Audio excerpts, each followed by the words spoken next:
bottom line is you go on the road in the division, especially Monday Night Football, against a team that has a ton to play for, right? They're still fighting for a playoff spot.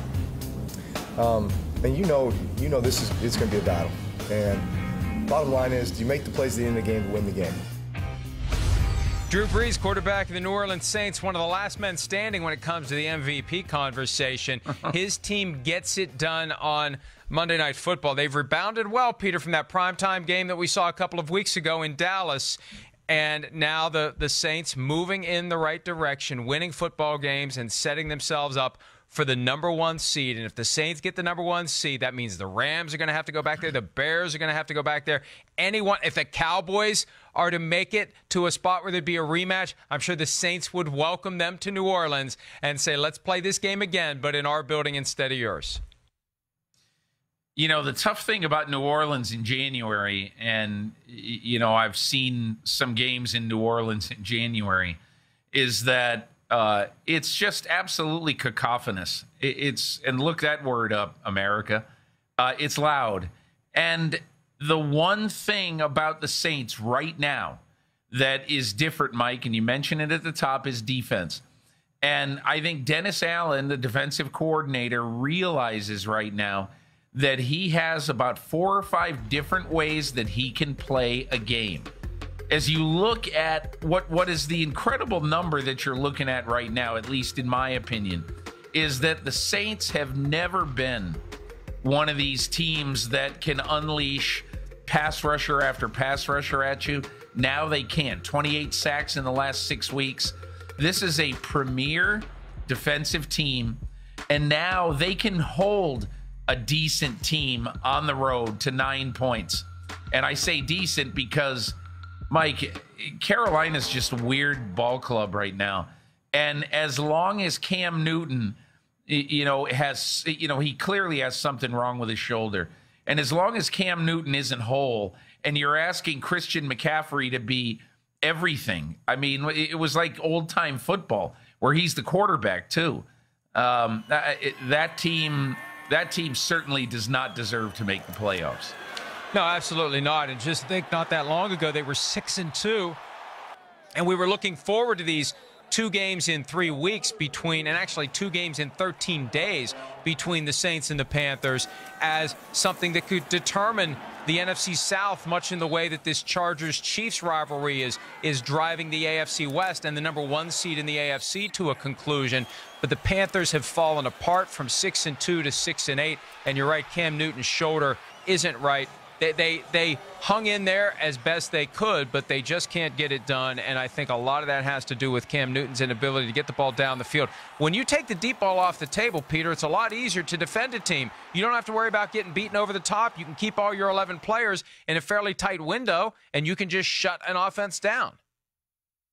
I stayed up last night, Mike, wrongly, because I was really curious to see what Cam Newton said after the game. And he was not at all specific, and I think that there are a lot of people right now who are looking at him saying, well, somebody knows what's wrong with this guy's shoulder, because he just, first of all, he's not accurate. Second of all, he's not throwing with any juice on the ball at all. And he threw a bunch of worm burners late last night and in the fourth quarter. And Mike, I mean, they need to get their quarterback right. That's all there is to it. If they don't get their quarterback right, they really don't have a lot to play for right now. Yeah, and you think about whatever it's going to take, whether it's rehab, whether it's surgery, start now. There's no reason to delay the process and get this guy ready for the offseason program in 2019. Let's hear from Cam directly, some of the things he had to say after Monday night's loss about the condition of his shoulder. Here's Cam Newton. I wish I could say what the injury is, because I really don't know what it is either. You know, it doesn't matter how much you push, no matter how much you know, like I said, ice, anti-inflammatories you take. I mean, trust me, I did it. Acupuncture, massages, it's not been a time that I haven't, a night went by without me getting some type of work done on my arm. And, we just don't have the strength. He ultimately said he wouldn't be bothered by sitting out the final 2 games of the season if it comes to it. He's not looking forward to the conversation, but if that's what happens, that's what happens. And it makes sense at this point with the Panthers essentially done for the year. They have to figure out what's wrong with Newton. Is this another Andrew Luck situation where we would see this guy gone for an extended period of time? I don't know, but the sooner they get it really figured out and fixed, the better off they'll be. I want to take this back to the Saints, though. Looking at their schedule, they had 3 straight games on the road. They lost to Dallas. They won at Tampa. They won at Charlotte. Now they come home. And again, with one more win, they lock down the 1 seed, Peter. This is a team that may not leave New Orleans until they pack up for the short trip to Atlanta for the Super Bowl. They're home for 2 regular season games, bye week, 2 postseason games if they continue to advance. And if they advance to the Super Bowl, they could drive to Atlanta. Not only that, Mike, if you think about it, they're not playing outside the rest of the year. They have a maximum of 5 games, and they're all in domes. And at least 4 of those games, they'll have a pronounced, huge home field advantage because of the noise in the Superdome. So there's no team in the NFL right now, nobody even close, who's set up to have as clear a path to the Super Bowl as the Saints.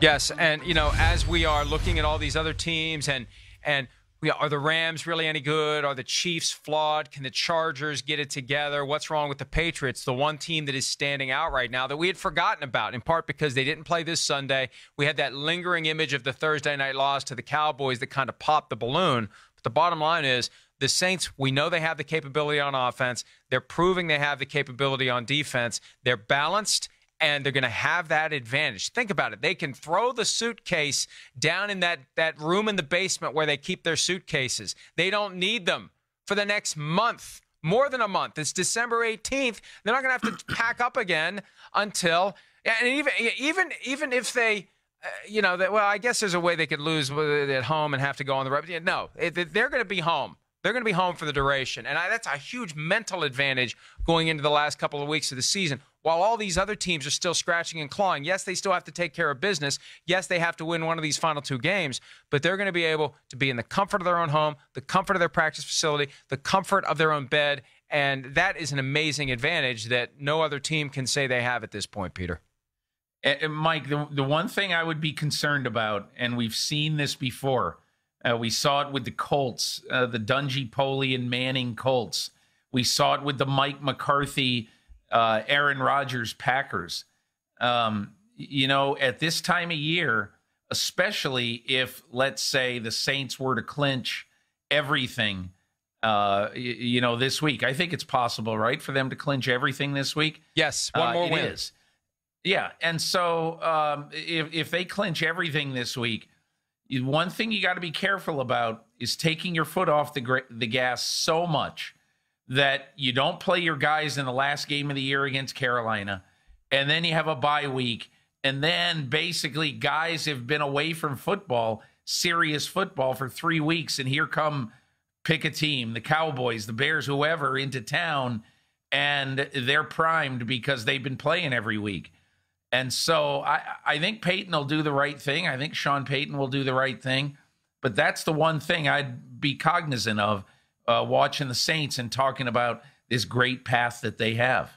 That's an excellent point, Peter, because if you do take your foot off the gas for even 1 week and you have that bye week, it's a long time between games where you have really been bringing it at a high level, and you'll be facing a team in that divisional round that will have had to most likely scratch and claw all the way through to the end, and that will have played a playoff game within a week before showing up to play you. And under the current playoff tree, assuming the Saints end up with the 1 seed, it's most likely going to be the Cowboys, the Seahawks, or the Vikings that show up. And I think any of those 3 teams could pop them in the mouth early, change the narrative, get them a little flat-footed, and the next thing you know, you're down 14-0, and that special season is just a quarter and a half away from going up in smoke. We've seen that before. In recent years, those top seeds have found a way to hold serve at home, and maybe one of the reasons are teams are getting away from this idea that we're going to deliberately shut it down prematurely, because even though you're incurring that injury risk, I think it's better to have all your guys in full sweat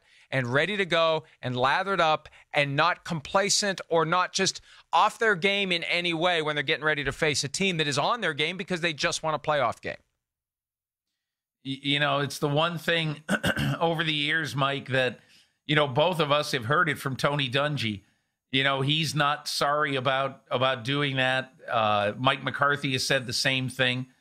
I mean, I just have to agree to disagree. I think that in those situations, you cannot have, I remember before the Packers lost to the Giants most recently, 2011, whatever year it was, before the Packers lost to the Giants, I remember the Green Bay Packers had 19 days for that veteran team to go without playing football seriously, and they came out and they looked awful. The Colts did it once or twice as well. So I think Peyton. The one thing I know about Sean Payton is that he A, pays attention to history, B, certainly respects history, and I think won't make that mistake if it comes to that last week, particularly with his offense, because I think there's so many young pieces on this offense. You know, so many young guys. You know, the veterans they brought in didn't work out. Des Bryant because of injury, Brandon Marshall because of age or whatever. But they have to get these guys like Kincaid and Carr and all these young guys, you know, Smith. They got to get these guys ready to play at this level. So I think Sean Payton is going to do the right thing and play in Week 17. Hi, I'm Mike Tirico, and thanks for watching. Make sure to hit subscribe for the latest news and highlights from NBC Sports.